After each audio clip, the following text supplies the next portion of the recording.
Está começando o programa Independência, a voz da recuperação, uma parceria da ADUSMEC, Associação dos Usuários da Saúde Mental de Capivari, e da Rádio Alternativa FM 106,3. Honestidade, boa vontade, mente aberta, recuperação e sobriedade. Com vocês, Marco Melo.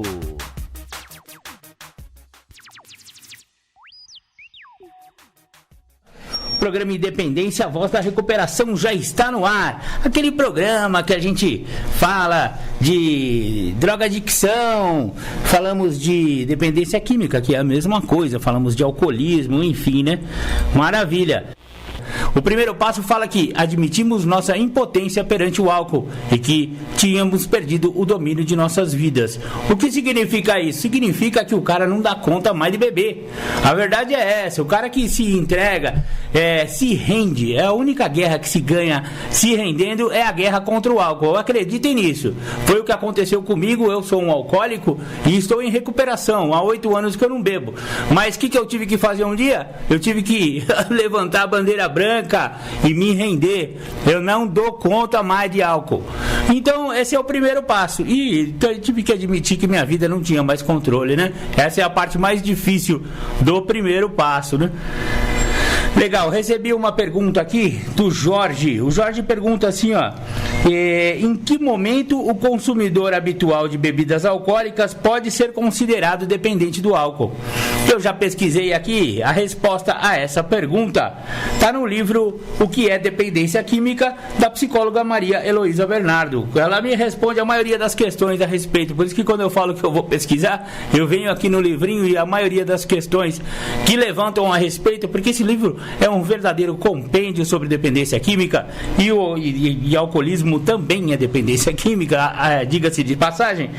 Então a resposta a essa pergunta é a seguinte: considera-se que um indivíduo tenha desenvolvido a dependência quando perde o controle do consumo, ou seja, quando planeja determinado padrão de uso e não mais consegue mantê-lo, excedendo-se na periodicidade e na quantidade do álcool ingerido. Associado a isso, observa-se que a maneira com que bebe passa a causar-lhe problemas nas várias áreas de sua vida, começando com os relacionamentos pessoais mais próximos e também os relacionamentos profissionais. Trocando em miúdos, é quando a pessoa vê que ele marcou de beber só vou tomar só uma cervejinha, eu vou ali no bar de não sei quem, ali eu vou tomar só uma cervejinha. Isso aí é 7 horas da noite, né? Da meia-noite o rapaz não saiu no boteco aí. Eu conheço essa história, mano. Eu só vou tomar uma. Eu jurava que eu ia tomar só uma, mas não consegue não dá conta de parar. E os caras instigam: né, Marcão, fica aí, toma mais uma, eu pago e tal. Não saía nunca daquele boteco. Isso era na sexta-feira, quando chegava no domingo, tava eu lá. Filho. Então, quando a pessoa começa a perder o controle, tanto nas quantidades quanto na periodicidade, fala: não, agora eu só vou beber ao sábado. Nego promete bastante isso aí, né? Só vou beber tipo fim de semana agora. Da terça-feira o bichinho já tá doido pra tomar uma. Na quarta-feira não.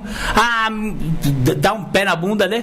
E vai pro boteco, né? Logo na quarta-feira, no final do expediente. Então, essas são algumas maneiras de se descobrir que a pessoa está começando a perder o controle sobre o álcool. Pode ser que essa pessoa tenha desenvolvido o alcoolismo. Essa aqui é a verdade. Então vou tocar aqui pro Claudão a música que ele pediu. Cláudio, um abraço aí pra galera. Vocês estão de plantão aí, né?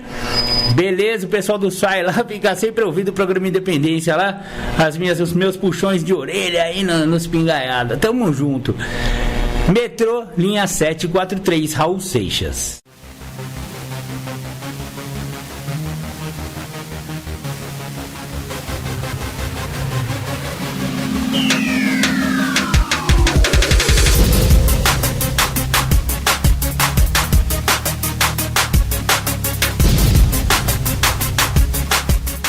Você está ouvindo o programa Independência, a voz da recuperação. Para participar ou tirar suas dúvidas, Ligue 3492-3717 ou então pelo WhatsApp 99650-1063. Legal, esse foi Raul Seixas, Metrô, linha 743, muito bacana. Raulzito foi uma vítima, né, uma vítima da dependência química, né? Sabemos muito bem que Raulzito extrapolou demais, ele bebia muito, ele usou drogas, enfim, né? Acabou morrendo com 47 anos de idade, prematuramente, aos 48 na verdade, e foi triste, né, a perda de um talento desse. E é isso que o alcoolismo e a adicção, a dependência química faz com as pessoas, né? Elas acabam partindo prematuramente deste planeta, vão embora, e todo aquele talento, toda aquela inteligência daquele rapaz que podia ter produzido, está produzindo até hoje, né? Hoje já daria quase 80 anos, mas pelo menos teria feito muito mais coisas, né? Se não fosse álcool e drogas, né? E as drogas que ele usava não eram só as drogas ilícitas, hein? Ele tem uma música chamada Check Up, que ele fala todas as drogas lícitas que ele consumia com atestado médico, com a conivência do seu médico. Então, você vê que é muito sério esse negócio de drogas. Também as drogas prescritas por médicos também são adictivas. Elas também têm potencial adictivo, potencial de viciação. São muito perigosas, principalmente as psicotrópicas, né? Legal, vamos continuar aqui com o programa Independência. Agora eu vou disponibilizar para vocês um áudio, né? Primeiro eu vou mandar já meu abraço, senão eu esqueço. Domingo passado eu esqueci, seu Noel já deve ter ficado bravo comigo. Então, um abraço pro seu Noel. Seu Noel, um abração aí para você, para sua família, tudo de bom. Eu sei que você tá aí na contenção, né? Seu Noel tá no novo sítio. Seu Noel agora tá morando em sítio, tá chique. Sítio dentro da cidade ainda. Isso que é homem chique. Seu Noel, também conhecido como Meuzinho da 15, também conhecido como Atestadinho da Tereza. Seu Noel, muito obrigado, viu, pela sua sobriedade. A gente brinca muito com o seu Noel, mas o seu Noel também é brincalhão, ele gosta de brincar com a gente, então ele aceita a brincadeira e ele diz que pode brincar. Mas ele fala assim, Marco, mas fale que eu tô há 33 anos sem botar uma gota de álcool na boca. E essa que é a verdade. Seu Noel, que foi assim um perdido na cachaça, ele conseguiu, através de Alcoólicos Anônimos, encontrar sobriedade, 33 anos já sem beber. Parabéns, seu Noel. Queria também mandar um abraço pro meu companheiro, meu querido amigo, seu Adélio. Adélio, um abração aí pra você, lá do Porto Alegre, e toda a sua família, né? Uma abençoada família, que eu gosto e amo tanto. Obrigado, viu, seu Adélio? E também ao meu querido amigo e meu afilhado Vanderlei. Abração, Vanderlei. E já vou aproveitar e mandar pro Juarez também, meu outro afilhado. Juarez, um abraço, continue aí na sobriedade, hein? Tamo junto. Abraço, nego velho. Beleza, então agora eu vou disponibilizar o áudio, né? A temática do dia. Temos 3 temáticas hoje, vamos ver se vai dar tempo de ouvir todas. A primeira temática do Júlio César Butti, fala sobre a trajetória para a recaída. Então essa vai para as pessoas que estão sem beber, principalmente se eles já estão no ar, ou mesmo que eles não estejam no ar, mas estão tentando segurar aquela onda e não tomar aquele primeiro gole. Aliás, o primeiro gole é o segredo do ar, hein? Evite o primeiro gole que não vem os outros. Então, esse áudio vai servir bastante para essas pessoas, ok? Trajetória para a recaída do Julião. Bom, agradecer primeiro o convite, falar de recaída. Eu acho que é um tema extremamente importante para pessoas que têm problema com o uso de álcool e de droga. Eu acredito muito na teoria de que a recaída ela não acontece por acaso. A recaída ela é um fator de ordem programada. A pessoa programa através da própria maneira de pensar como que ela vai fazer para ter problema. E ela não entende que essa programação que ela faz é de ordem nociva para ela.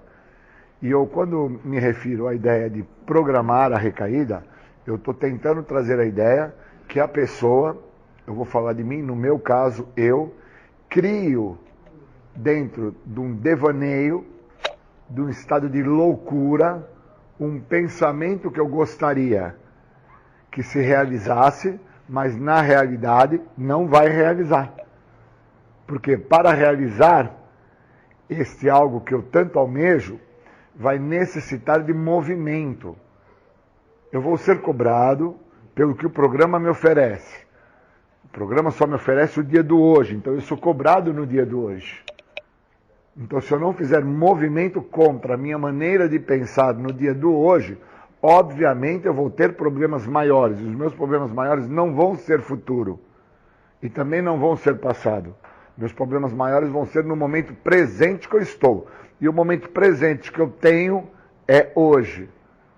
Por isso eu acredito muito que uma pessoa, Júlio, quando ele almeja ter problemas maiores, no caso uma recaída, ele constrói isso dentro do devaneio dele, dentro do estado lúdico dele. Ele cria uma fantasia que ele vai então estudar, produzir, fazer e acontecer. Na realidade isso não acontece, porque as coisas não acontecem da noite para o dia. Existe uma trajetória, existe um processo para isso acontecer. E como eu não entendo isso, eu tenho problemas maiores. Algo que eu gosto muito e que eu acredito muito é que o elemento de maior força para tratamento de pessoas que têm problema com adicções, independente se é uso de álcool, de droga, de substâncias psicoativas, ou pessoas que são adictas pelas questões de sexo, por questões alimentares, né, entre outros comportamentos, porque hoje a adicção é reconhecida pela Organização Mundial da Saúde como uma doença essa que ela é progressiva, incurável e de fins fatais, mas ela pode ser detida em algum ponto. Por isso que o programa de 12 Passos funciona. Porque ele não vem para curar ninguém. Ele vem para deter aquilo que está te acontecendo. Mas para deter aquilo que está te acontecendo, eu preciso sair do estado de loucura. E o melhor local que existe para que eu deixe o estado de loucura, que é o meu devaneio, é o grupo.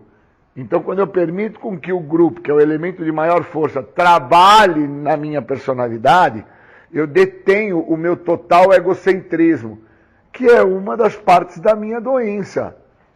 A exacerbação do ególatra que mora dentro de mim, que não me deixa ver o que é que eu estou construindo dentro de uma loucura, dentro de um devaneio que vai me levar ao uso de álcool e de droga. E eu não sou levado ao uso de álcool e de droga porque alguém colocou um comprimido dentro do Guaraná e me deu numa festa.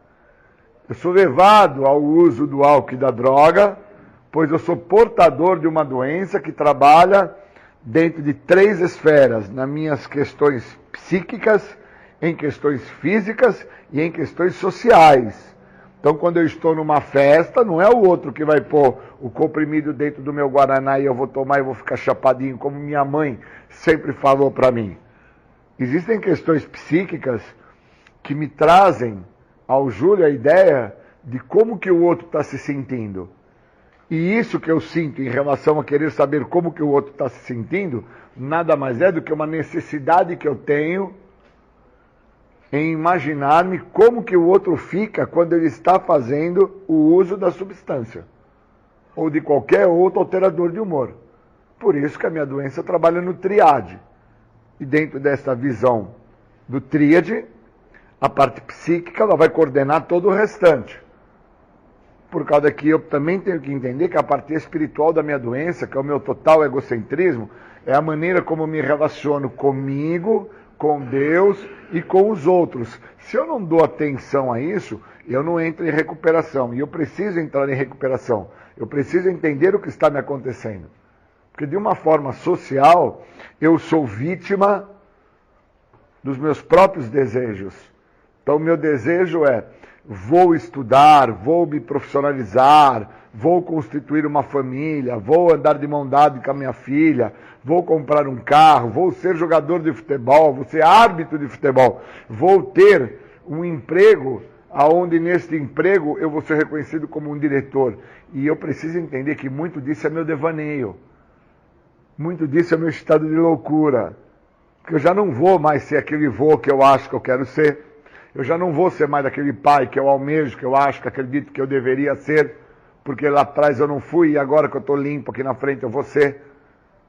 Então tem uns fatores que eu preciso dar a devida atenção e tenho que pautar essas coisas. Por isso que eu acredito muito que a recaída é um processo e que eu, Júlio, eu construo na minha trajetória como que eu vou fazer para ter problemas. Porque se eu não tenho mais problema no meu passado, não tenho como ter problema no meu futuro, no dia do hoje, que é o que o programa me dá, como que eu vou fazer para ter problemas hoje? Uma das formas mais práticas que eu vejo, por ser adicto, ser portador da doença e ter o entendimento que o elemento de maior força é o grupo, e se eu permitir com que o grupo venha a fazer parte da minha história, o grupo vai deter este meu estado de loucura, uma das formas que eu acredito claramente, piedosamente, que me faz, hoje, no dia de hoje, vir a ter problemas, é não permitir com que o grupo trabalhe na minha vida. Se eu não deixar com que o grupo me detenha, se eu não deixar com que o grupo me pare, eu estou comprometido. Por isso eu venho tendo alguns benefícios em respeito ao grupo, que são benefícios imensuráveis, de amplitude imensurável, de tamanho invejável. Porque eu permito com que o grupo me olhe, o grupo me veja, o grupo me mostre e nisso eu me modifico. Agora, se eu fico na cama, se eu fico dentro do estado de loucura, se eu fico dentro do estado dos delírios que eu crio, estando lúcido, delírios, porque é só um estado de delírio.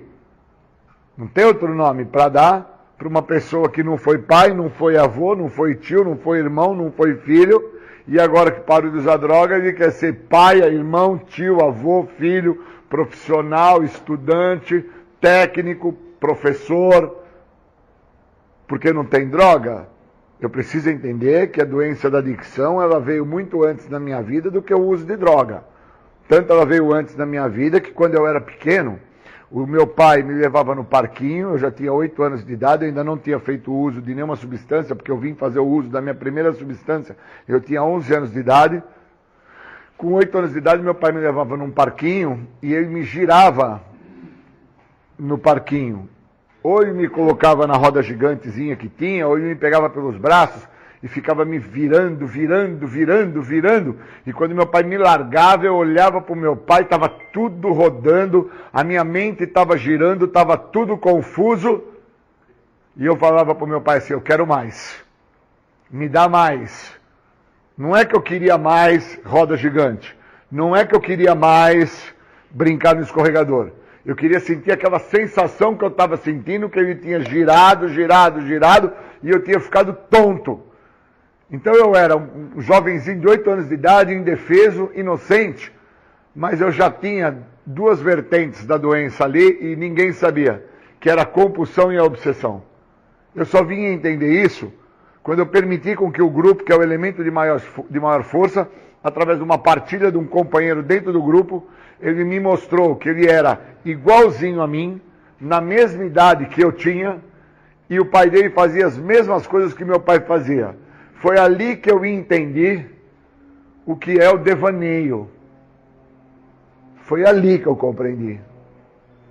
Que hoje, quando eu pego as crianças para brincar e faço alguns tipos de brincadeiras com elas, que elas se sentem mexidas, que elas se sentem estimuladas e elas querem mais e querem mais, o que elas querem é com base na compulsão e na obsessão de ficar sentindo aquilo que elas estão sentindo. Elas querem mais porque aquilo movimentou nelas algo, estimulou elas em algo e elas querem manter aquela sensação. E isso acontece hoje, na minha idade, eu estou com 54 anos, 25 anos limpo através do programa de recuperação. E eu sou muito grato a isso, e hoje quando eu saio para fazer uma atividade de esporte de longa distância, de longa permanência, para mim é muito claro que a partir de 1 hora de atividade, batendo na mesma intensidade, trabalhando a respiração na mesma intensidade também, eu acabo por produzir endorfina, dopamina. E aí é notório que eu sinto uma sensação que eu não quero perder essa sensação. Então, às vezes, eu estou esbaforido, estou exausto, mas eu estou correndo, porque aquela sensação que eu produzi de dopamina, de endorfina, ela é idêntica, se não for igual, como eu escuto também através do elemento de maior força, que é o grupo, quando as pessoas no grupo falam que quando eles vão transar, eles transam e têm um orgasmo com a pessoa. Depois que eles ejaculam, eles não querem nem olhar para a pessoa que está do lado. Por que não quer nem olhar para a pessoa? Porque a sensação do ejacular, ela é 95% idêntica à sensação que qualquer tipo de substância psicoativa proporciona para a pessoa que faz o uso da droga. Então, a mesma coisa acontece comigo quando eu estou na corrida. A produção de dopamina, de endorfina, aquilo me motiva a tal ponto que eu fico na mesma conduta, igual, paralelamente idêntico, quando eu estava lá tomando picada, fumando crack, cheirando pó e bebendo pinga. Então eu preciso ter essa sacada para entender como é que eu construo a trajetória para ter problema no dia do hoje. Porque eu tenho que entender o que é recaída. Eu não posso ficar acreditando que recaída, ela se dá somente porque eu peguei a substância psicoativa e pus na boca. Eu preciso entender qual é o movimento, qual é a trajetória, qual é o caminho que eu faço como opção para chegar ao ponto de pegar a substância e fazer o uso. Se eu não fizer isso, eu estou comprometido no momento presente que eu estou. E às vezes eu estou dentro de um local, seja um hospital, um centro de tratamento, seja um grupo anônimo, seja até o sistema carcerário, onde eu esteja, não me importa. Porque a doença está dentro de mim, a doença não está no local. A doença, ela está comigo. E eu não vejo aonde eu estou, porque eu não consigo perceber. Eu até falei para um amigo hoje, bem cedo, na primeira hora do dia, falei, você está com um problema sério. Ele falou, qual? Eu falei, você não está dando atenção ao que você fala. Você precisa perceber o que você fala. Porque ele falou para mim na data do dia de ontem, eu parei de fumar. Só que depois eu olhei ele estava com um cigarro aceso fumando.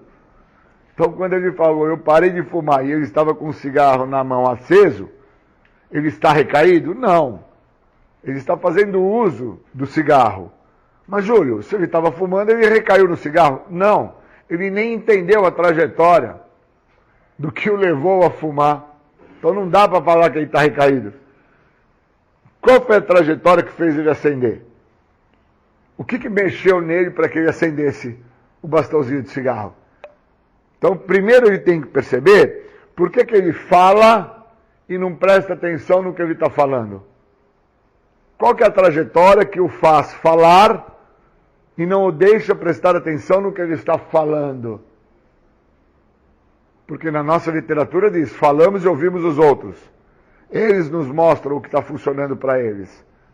E aí eu mostrei para esse meu amigo. Falei, você não presta atenção no que você fala. Como você não presta atenção no que você fala, você não está percebendo o que você está fazendo. Aí ele parou, ficou em silêncio. Eu acredito que ele deva ter ali feito uma reflexão. E entendido que ele não recaiu no cigarro. Ele só tinha deixado de fumar por algumas horas e voltou a fazer o uso do cigarro. Não é uma recaída. Então esse momento de entendimento sobre o processo da construção da trajetória para a recaída é muito importante para o Júlio com 25 anos limpo. Porque senão eu não entendo que muitas das vezes eu tenho nas mãos a saída para o meu problema e não entendo que é como uma moeda. De um lado ela está a cara e do outro lado está a coroa da moeda. E aí eu jogo para cima para um sorteio. E eu não posso jogar minha vida para cima para pegar num sorteio. Eu preciso entender o que está me acontecendo. Eu preciso entender onde eu estou. Eu preciso saber o que eu quero. Senão eu vou ficar como? À deriva. Eu vou ficar solto. Vou ficar sem entender o que eu estou falando. E eu não posso ficar dentro de um devaneio, de um estado de loucura, de um estado de maluquice. Que agora você pai, você tio, você avô, você profissional, você técnico, você professor, para a faculdade. E aí eu não consigo, pois eu almejo, mas eu me realizo é no fracasso. Eu torço pelo sucesso, mas eu bato palmas para o fracasso. E eu preciso ter esse entendimento. Senão eu não entendo o que está acontecendo na minha trajetória. E não entendo aonde que eu me encontro. E o que é que me falta. Por isso que existem passos, e os passos é que vão me dar direção para o que eu preciso. É muito prático o que eu estou falando, é na prática, tá? Queria muito agradecer a oportunidade de falar para vocês um pouco sobre o conceito da recaída, para poder dar um outro ponto de vista sobre esse fato. Obrigado. Legal, o programa Independência volta aqui. Vocês ouviram aí o Julião, né? Júlio César Butti, grande companheiro de Irmandade Anônima, e ele fala com muita propriedade acerca da dependência química. Muito bacana.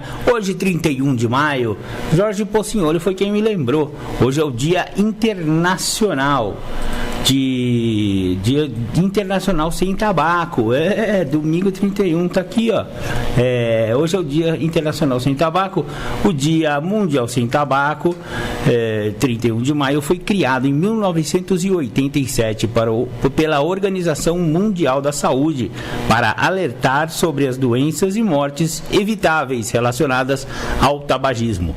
No Brasil, o INCA é responsável pela divulgação e elaboração do material técnico para subsidiar as comemorações em nível federal, estadual e municipal. Lembrando que INCA é o Instituto Nacional de Câncer. O Dia Sem Tabaco, né, a epidemia do tabaco é uma das maiores ameaças à saúde pública que o mundo já enfrentou, matando mais de 8 milhões de pessoas por ano, pessoal. Mais de 6 milhões dessas mortes são resultado do uso direto do tabaco.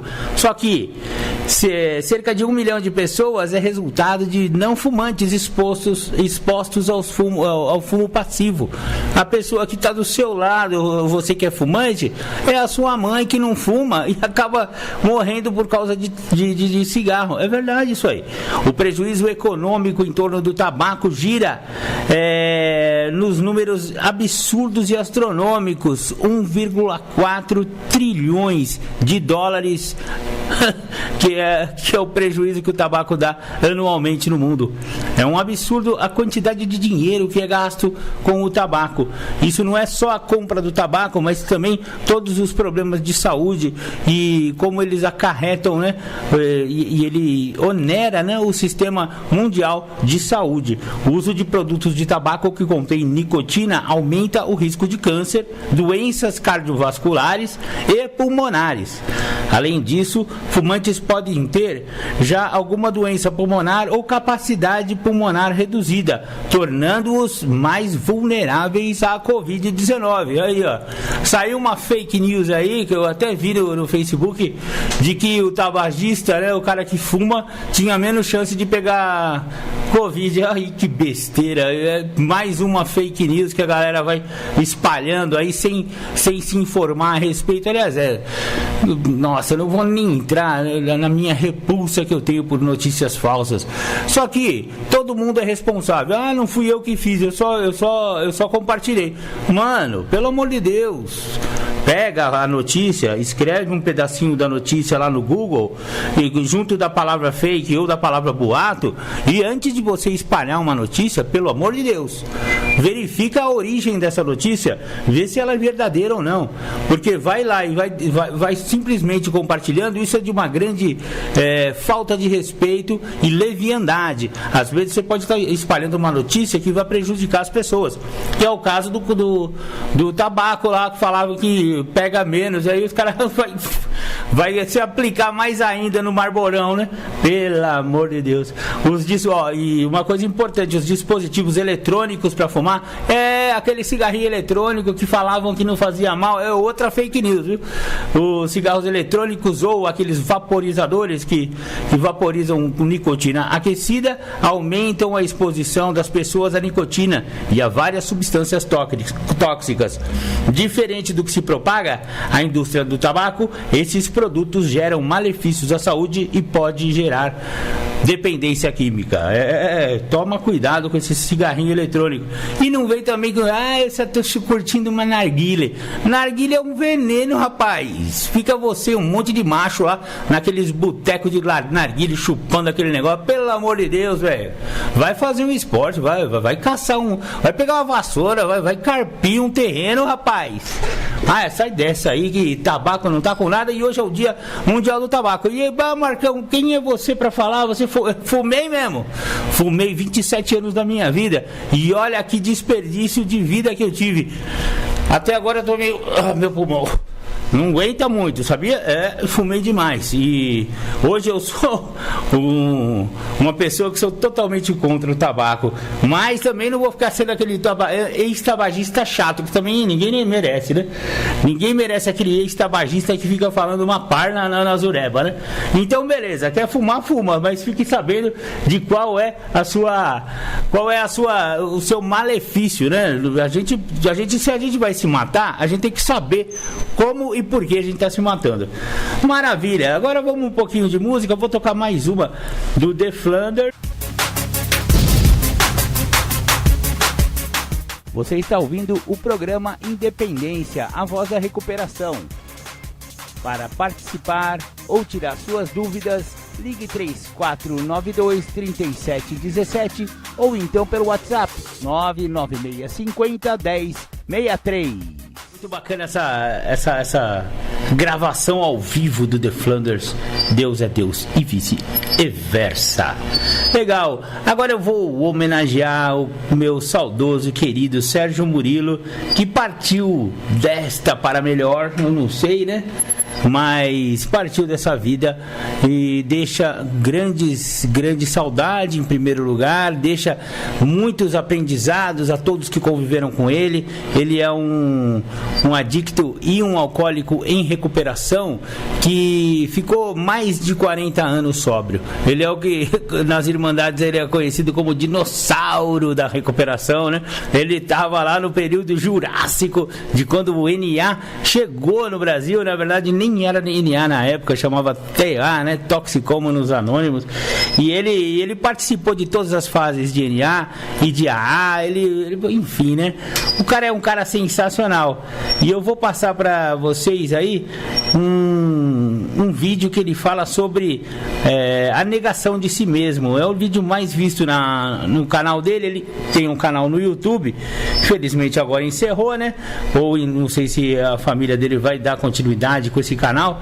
Ele tem vários vídeos lá, então se você no YouTube, se você se inscrever Sérgio.Murilo, você encontra lá o canal dele com vários vídeos, vários ensinamentos desse mestre na dependência química, e também trabalhou mais de 30 anos em clínicas de recuperação, centros terapêuticos. Ele era terapeuta, enfim, né?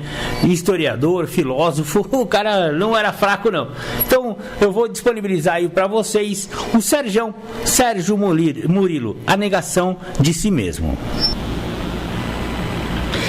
Boa noite, Sérgio Murilo. Vamos fazer uma live sobre hoje sobre o distanciamento, a negação de si mesmo, a negação da existência, o não gostar de si. E estou aqui acima da linha do Equador, numa noite calorosa, o vento do mar entrando aqui pela janela e trazendo um cheiro do mar, um cheiro salgado. Eu queria abordar essa questão assim, de uma maneira bastante radical. Eu gostaria de dizer o seguinte, que não há como se montar uma vida bêbada, não há como se montar uma vida drogada, senão a Hilda Bueno está falando aqui que eu estou descabelado. Realmente eu estou descabelado, mas não dou muita importância para o cabelo se está penteado ou não, né, Hilda? Obrigado por você estar aí, né? E para que para que se monte uma vida bêbada, uma vida drogada, é importante a pessoa ser uma pessoa isolada em si mesmo.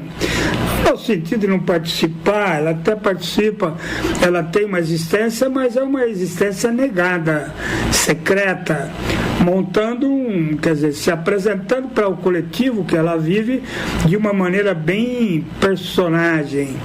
E aí ela se obriga a montar uma mentira permanente, né, que dura todas as horas da vida enquanto ela está acordada e tentando se relacionar. E é claro que mentiras sofrem. Pessoas que não são verdadeiras, elas acabam criando grandes constrangimentos para si mesmo o tempo todo, e a maioria dos problemas elas têm origem aí. Existe um estado de isolamento intenso, um isolamento que mantém a pessoa num egoísmo e bastante intenso e não permite que ela possa ser ela mesma. E quanto mais ela se afunda na mentira de ser, mais ela depende de droga, mais a vida é irreal.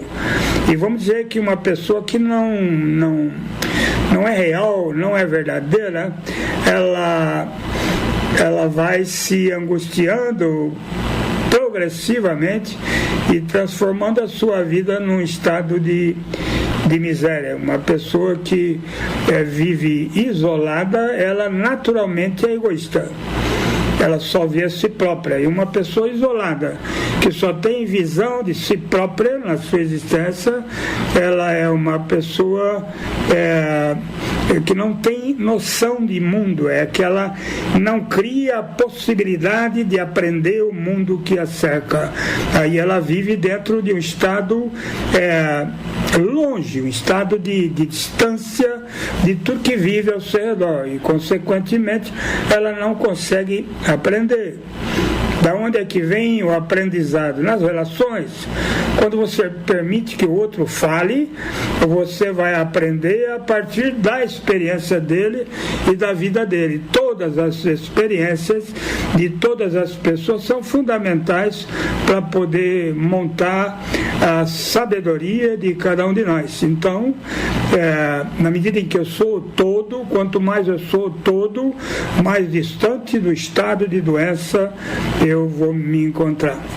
Então assim, uma pessoa usa droga durante anos, ela bebe durante anos e vai entrando cada vez num estado de maior isolamento. E também tem um fator que a pessoa isolada, ela não gosta de si. E quando a pessoa não gosta de si, por N fatores que ela imagina que fazem parte da história dela ou da realidade dela, ela pode fazer com ela qualquer besteira, porque quem não gosta de si, evidentemente não se cuida. E quem não se cuida se perde. E quem se perde não se cuida. E quem não se cuida se perde.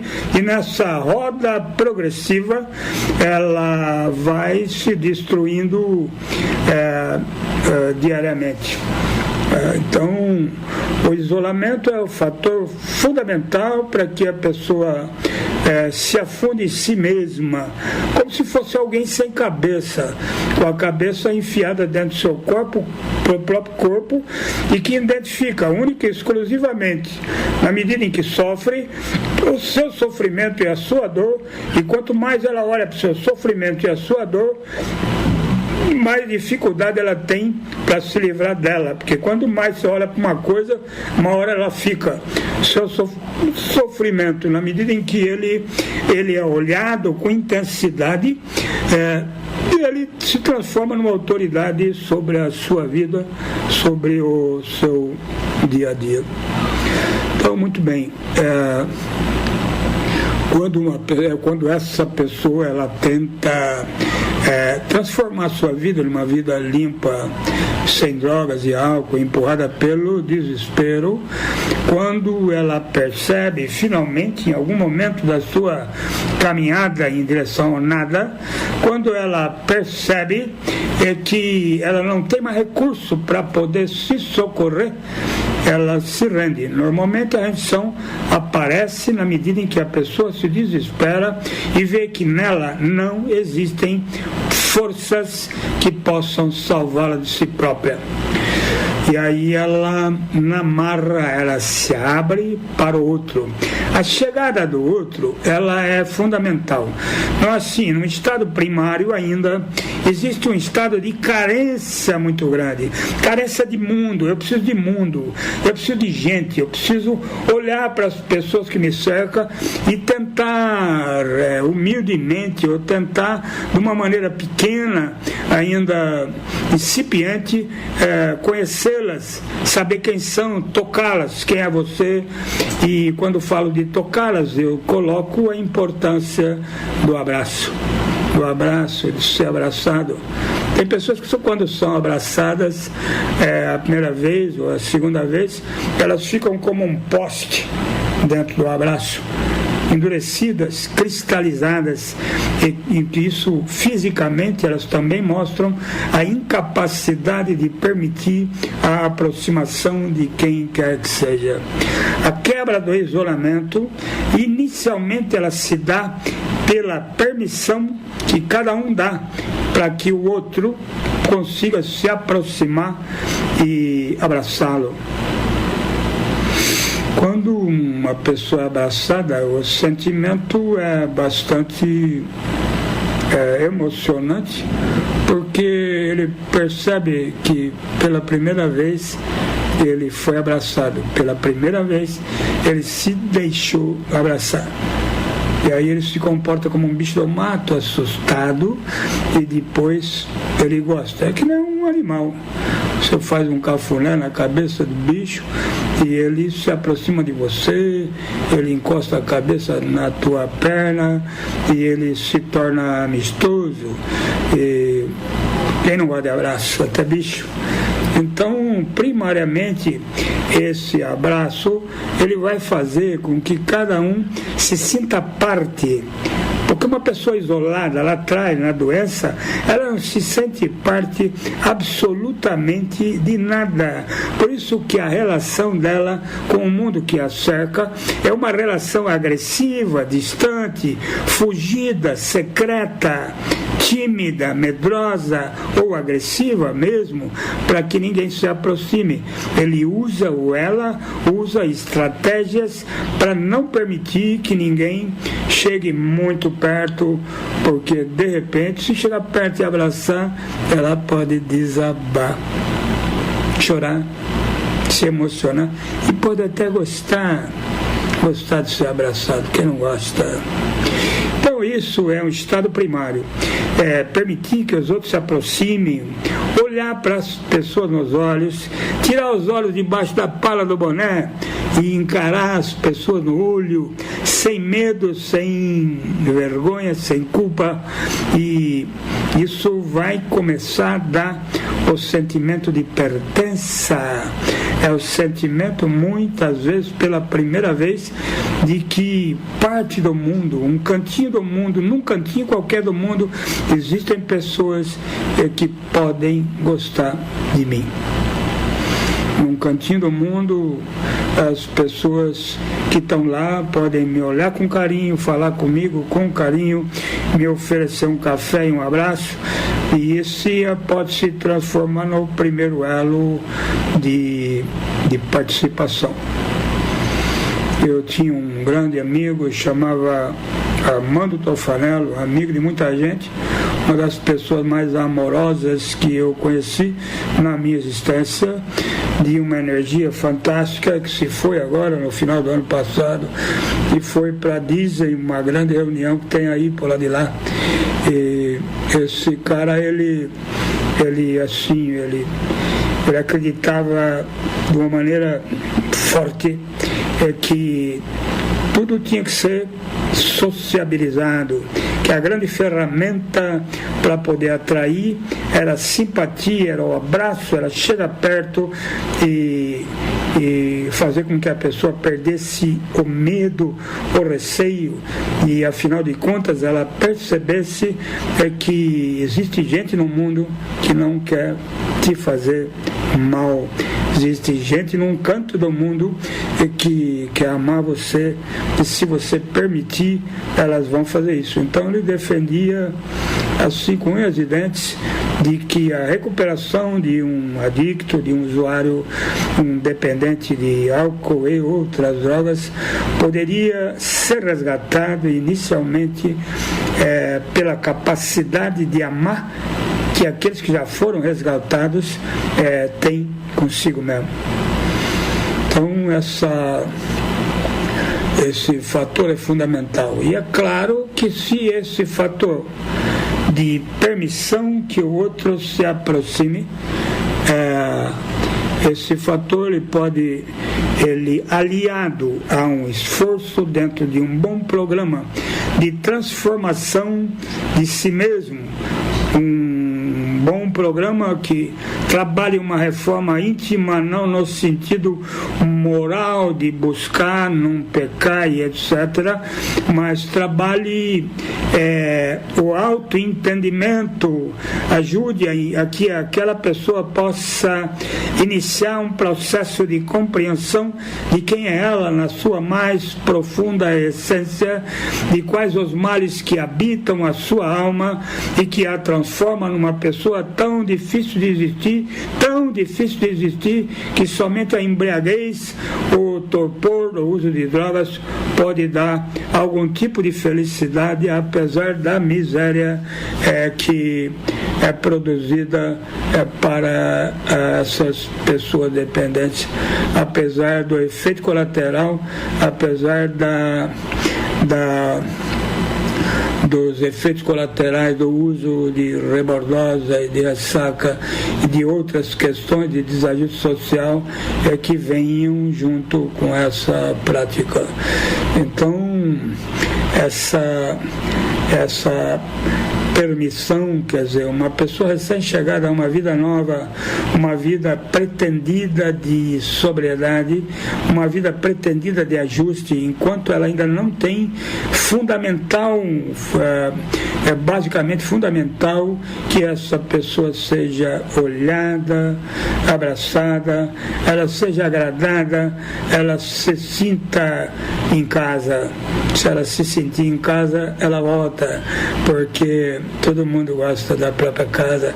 Essa sensação de voltar a algum lugar onde você possa se sentir seguro é fundamental para que você coloque a sua âncora num porto seguro para poder seguir em frente e encarar a sua realidade histórica e a sua realidade momentânea e conseguir perceber em si mesmo quais as razões que a transformaram num dependente de álcool e outras drogas. Essa estratégia de aproximação, ela é um movimento preliminar para os recém-chegados a uma vida nova, e um movimento que nunca, absolutamente nunca acaba ou nunca deveria acabar. Ninguém, absolutamente ninguém, deveria ser hostilizado, abandonado, jogado fora, porque um dependente, um adicto, porque uma pessoa que rompeu pelo sofrimento que o seu uso de substância, originado no seu uso de substância, ela necessita a qualquer custo, durante todo o tempo, se sentir aceita, amada, querida, notada, vista, e que ninguém seja repudiado por qualquer motivo que seja, porque afinal de contas todos estão num processo de crescimento, se assim eles quiserem. Então, eu queria muito colocar isso, porque hoje eu estive num ambiente onde existia muita alegria, muito abraço, muito carinho, onde me pareceu que todas as pessoas que estavam lá se sentiam extremamente felizes por estarem juntas, pessoas que muitas vezes não se sentiram parte de absolutamente nada.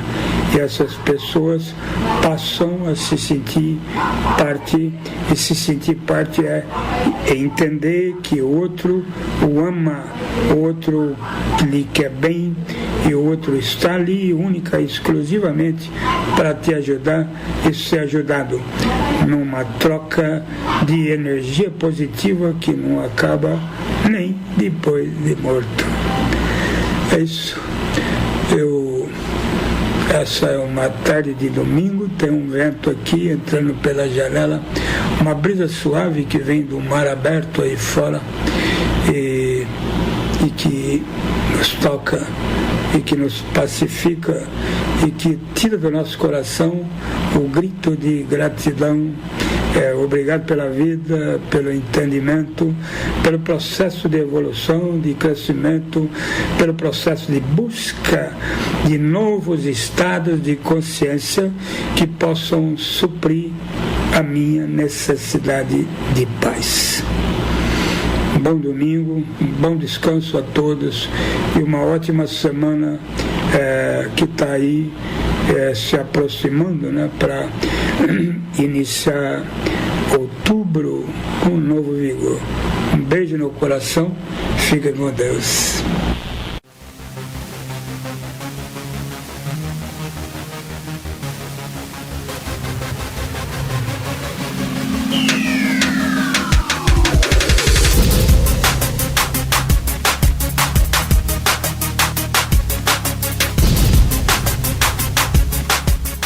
Você está ouvindo o programa Independência, a voz da recuperação.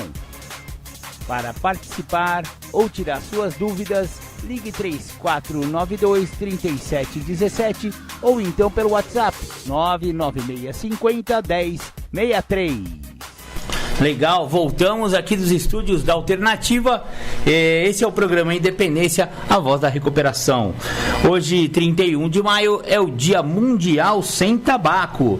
Então, estamos usando bastante esse tema para falar a respeito, né?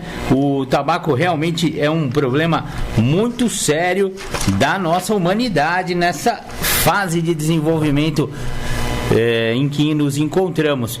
Vamos lá. O tabaco, seu uso remonta a 2.000 anos, quando há registros de consumo em rituais religiosos pelas populações indígenas do Novo Mundo. Muitos países europeus baniram o tabaco nos séculos 16 e 17 e a China em 1630 por causar intoxicação. Ainda é considerado nocivo por muitas religiões. O tabaco é uma droga psicoativa. Os cigarros provocam mais mortes do que todas as outras drogas psicoativas combinadas. Todos os anos, nos Estados Unidos, 320 mil atribuídos diretamente à nicotina, contra apenas 7 mil mortes causadas pela heroína. Olha só, 7 mil contra 320 mil. E aí você acha que esse cigarrinho aí que vende na padaria é molezinha, tranquilo, belezinha, só pá, comprar e sair fumando? Toma, nego. O ingrediente ativo do tabaco, a nicotina, rompe o equilíbrio neurotransmissor, estimulando algumas substâncias químicas, interrompendo a transmissão de outras e aumentando a atividade elétrica no cérebro de forma muito idêntica, embora não tão intensa, à das anfetaminas. Também comprime os vasos sanguíneos, eleva o ritmo cardíaco e a pressão arterial, diminui o apetite, aumenta a atenção, amortece parcialmente os sentidos do gosto e do olfato e prejudica os pulmões. A tolerância aos efeitos da nicotina desenvolve-se com rapidez, comparada à de outras drogas. Algumas horas de fumo bastam para que a tolerância rapidamente comece a se instalar. Para se proteger, o corpo se adapta à tarefa de administrar toxinas, fazendo com que a pessoa passe a depender do fumo para permanecer, entre aspas, normal. O fumante quer a estimulação e a química alterada do corpo, para beneficiar-se dos efeitos prazerosos da alteração positiva em seu estado de humor. A privação do cigarro, depois do uso prolongado, provoca dores de cabeça, irritabilidade, incapacidade de concentração, nervosismo e distúrbios do sono. A dependência não é somente emocional, mas também física. Pesquisas recentes revelam que a nicotina age não só por meio de neurotransmissores como a adrenalina, mas também em outro semelhante opiáceo, a endorfina. O tabaco é uma das substâncias psicoativas que mais causa dependência.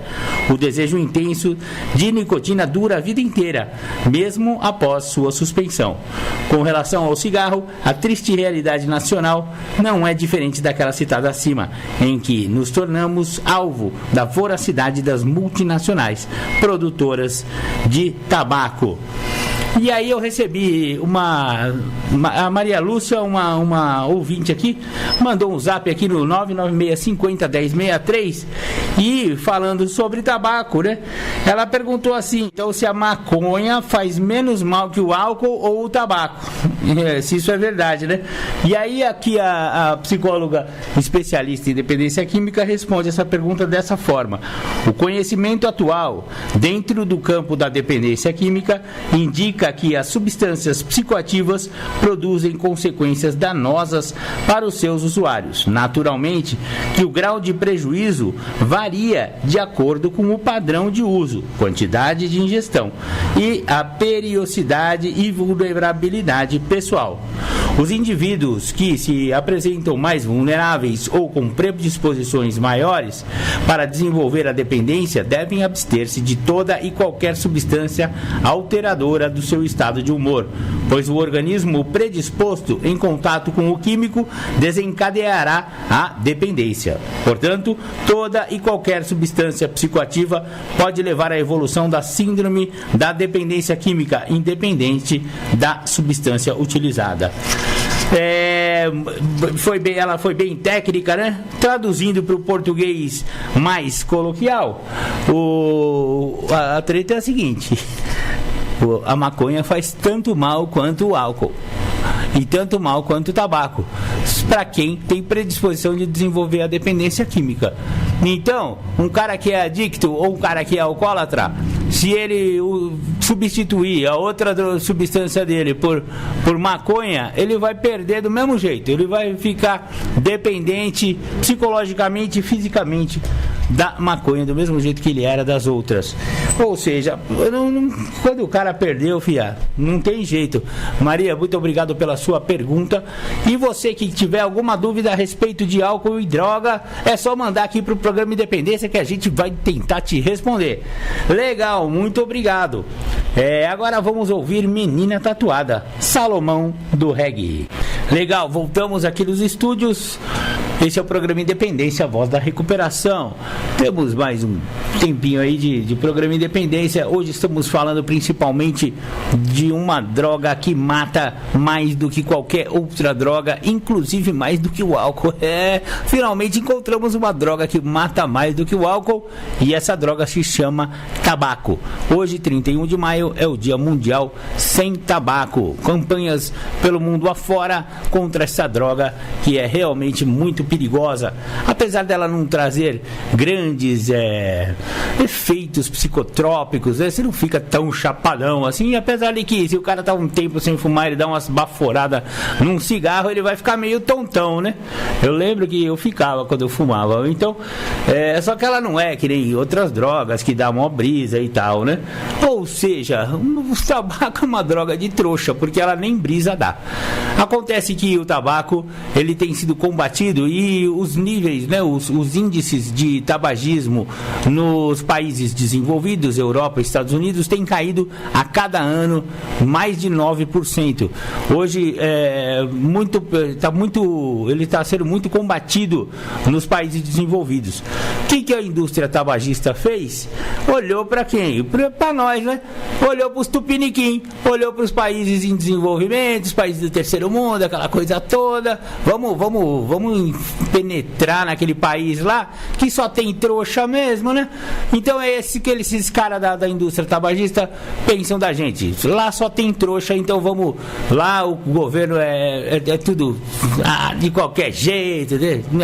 Nada dá certo naquela caçamba, então vamos lá que a gente cai pra dentro, é tudo certo.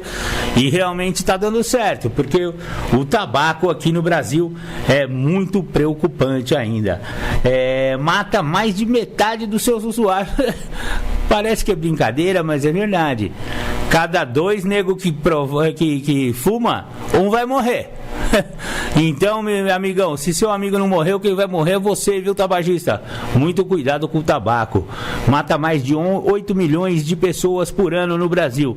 7 milhões dessas mortes são resultado direto e 1,2 milhões são de não fumantes, os fumantes passivos, né? Eu já falei isso hoje aqui para vocês. 80% dos fumantes do mundo vivem em países de baixa e média renda, que é o nosso caso, né? Ai, que belezinha. Os caras vieram tudo pra cá vender como diria em algumas igrejas que eu já frequentei, é a chupetinha do capeta. A epidemia de tabaco é uma das maiores ameaças à saúde pública que o mundo já enfrentou, sendo responsável pela morte de mais de 8 milhões de pessoas por ano. Realmente é muito preocupante, né? Usuários de tabaco que morrem prematuramente privam suas famílias de renda, aumentam o custo dos cuidados de saúde e impedem o desenvolvimento econômico. Em alguns países, as crianças de famílias pobres são frequentemente empregadas na produção de tabaco para gerar renda na família. Essas crianças são especialmente vulneráveis à doença da folha verde do tabaco, que é causada pela nicotina que é absorvida pela pele a partir do manuseio de folhas molhadas de tabaco. Um bom monitoramento acompanha a extensão e o caráter da epidemia do tabaco, indica a melhor forma de adaptar as políticas. Apenas um em cada 3 países, que representam 38% da população mundial, monitora-se o uso do tabaco. Repetindo pesquisas nacionais e representativas, com jovens e adultos pelo menos uma vez a cada 5 anos. Usuários de tabaco precisam de ajuda para parar de fumar, né?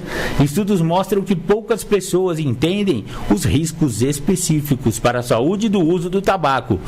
Uma pesquisa realizada na China em 2015, por exemplo, revelou que apenas 26,6% dos adultos chineses sabiam que o tabagismo causa câncer de pulmão, doenças cardiovasculares e acidente vascular cerebral, também o famoso derrame, né? Entre os fumantes que estão conscientes dos perigos do tabaco, a maioria quer parar de fumar. Aconselhamento e medicação podem mais do que duplicar a chance de um fumante ter êxito na tentativa de parar de fumar. Os serviços nacionais abrangentes de cessação do tabagismo, com cobertura total ou parcial de custos, estão disponíveis em apenas 23 países, representando 32% da população mundial. Avisos de imagem funcionam. Campanhas de comunicação de massa anti-tabaco e advertências nas embalagens dos produtos, especialmente aqueles que incluem imagens, reduzem o número de crianças que começam a fumar e aumentam o número de usuários que param de fumar. Avisos gráficos podem persuadir os fumantes a protegerem a saúde dos não fumantes, fazendo com que fumem menos dentro de casa e evitem fumar perto de crianças. Estudos realizados após a implementação de advertências vitórias no Brasil, Canadá, Singapura e Tailândia mostram consistentemente que os alertas por imagens aumentam significativamente a conscientização das pessoas sobre os danos do uso do tabaco. Mais da metade da população mundial vive nos 91 países que adotaram as melhores práticas de embalagem com imagens chocantes de advertência sanitária, incluindo avisos no idioma local, cobrindo a média de pelo menos metade da frente e do verso das embalagens de produtos com tabaco. Campanhas de comunicação de massa também podem produzir consumo de tabaco por influenciar as pessoas a proteger os não fumantes e convencer as pessoas a pararem de consumir tabaco.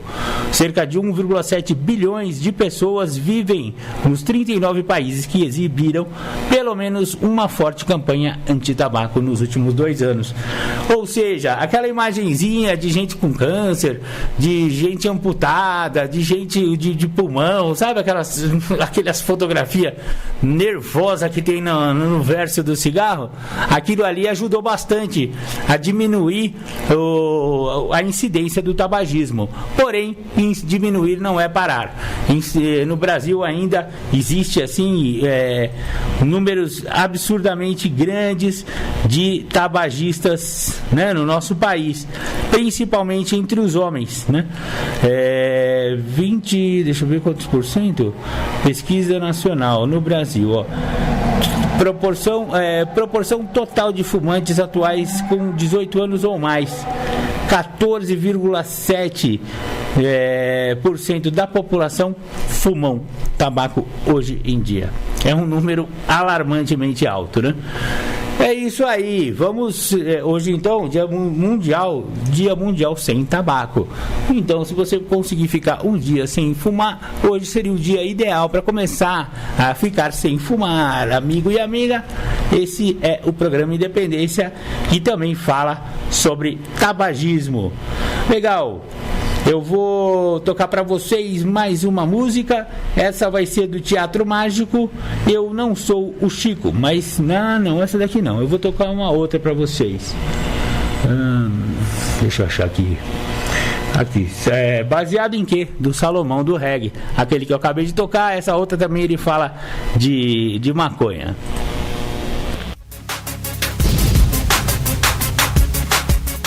Você está ouvindo o programa Independência, a voz da recuperação.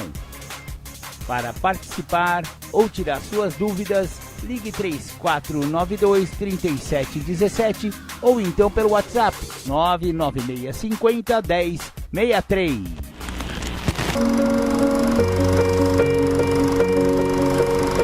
A trajetória humana é sozinha.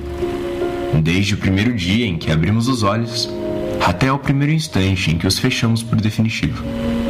Temos que ter consciência das regras do jogo. E durante todo esse processo, só você vai estar dentro de você. Seu corpo é sua primeira e última prisão. E essa espécie de cativeiro te impõe algumas amarras. Agora, quem define o significado dessas é você. Estar sozinho pode te prender por não poder dividir sua vida, pelo menos naquele instante, com mais ninguém. Ou estar sozinho pode te libertar, por pelo menos naquele instante não precisar dividir tua vida com mais ninguém. Eu não tô aqui para dizer o que é certo ou errado, mas o segundo caminho é, aos meus olhos, bem mais interessante, já que não coloca uma limitação externa a você para desfrutar daquele instante. Nós precisamos de tudo o que achamos que precisamos. Pelo menos essa é a história que nos contam. A mesma história que sustenta uma sociedade podre de consumo excessivo. A mesma história que nos mantém dentro de estigmas e padrões. A mesma história que nos dita o que é sucesso e fracasso, certo e errado. Felicidade.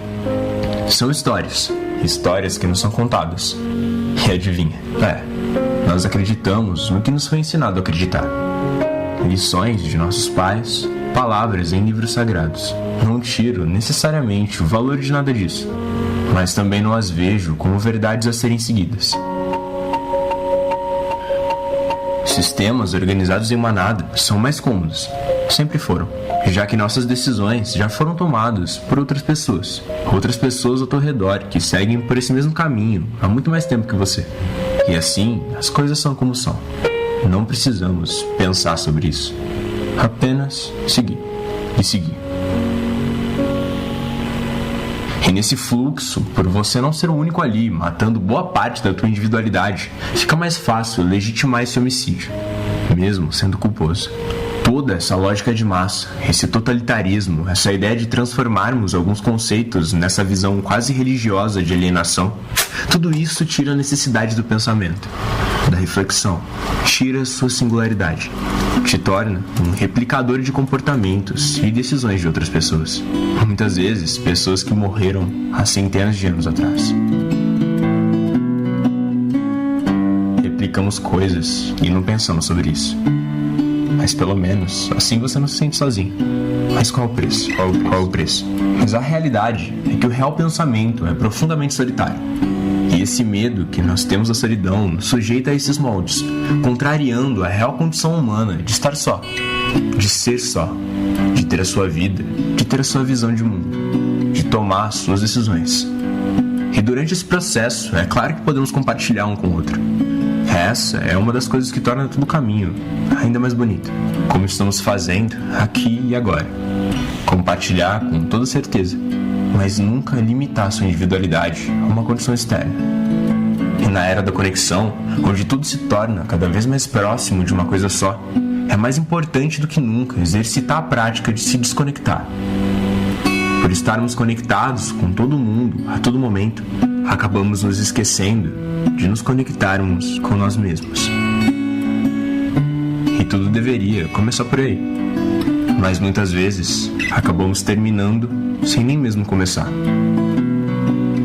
O isolamento pode sim nos ajudar com a desconexão do externo, quando é visto com essa intenção. Nesses momentos, nos tornamos mais suscetíveis a um autoencontro. Em tempos de isolamento, é importante se encontrar dentro de si mesmo e se sentir sozinho. É só um reflexo que você ainda está aqui, que você ainda sente, que ainda vive. O tédio pode ser canalizado em criação, a solidão em descoberta. E quem, portanto, não ama a solidão, também não ama a liberdade, já que apenas quando se está só é que realmente se está livre. Cada um fugirá, suportará ou amará a solidão na proporção exata do valor da sua personalidade. Pois na solidão, o indivíduo mesquinho sente toda a sua mesquinhez. Já o grande espírito, toda a sua grandeza. Numa palavra, cada um sente o que é. Se você usar pilares externos de si mesmo para se sustentar, você está ao mesmo tempo colocando tua paz interior na mão de outra pessoa. Pilares externos servem para somar, nunca para completar. Nada, nem ninguém pode te completar. Ninguém. É até injusto com as pessoas ao teu redor que seja depositado o fardo de te sustentar. E ninguém merece esse peso.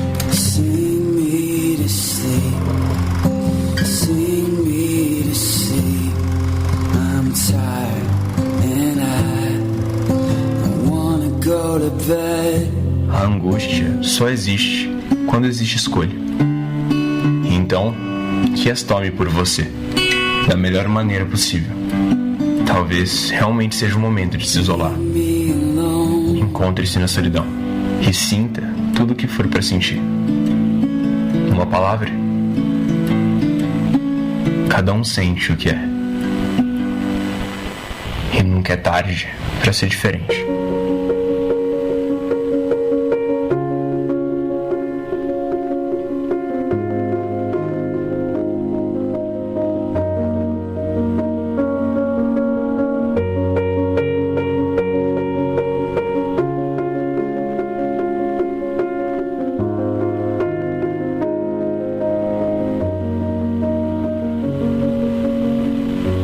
Legal, maravilha. Esse foi o Gabriel Faria do portal Quebrando a Caixa, né? A página Quebrando a Caixa no YouTube. E esse texto aí do Gabriel Faria chama-se Solidão, sobre se sentir sozinho. Muito bacana. O programa Independência está chegando no final, mas eu acho, deixa eu ver aqui, não vai dar mais para tocar mais uma música, mas vamos aí então para o final, para o encerramento do nosso programa de hoje, agradecendo a presença da galera, né? Quem mandou perguntas hoje, muito obrigado, né? Maria e João Pedro, se eu não me engano, o nome do do nosso ouvinte que mandou perguntas aqui. Hoje, dia 31 de maio de 2020, Dia Mundial Sem Tabaco. Exatamente. Então, vamos ao nosso apoio cultural e depois com vocês, comigo mesmo, o Tardes Sônicas, as pedradas do rock and roll. Obrigado, beijo no coração, fiquem com Deus, tchau, tchau.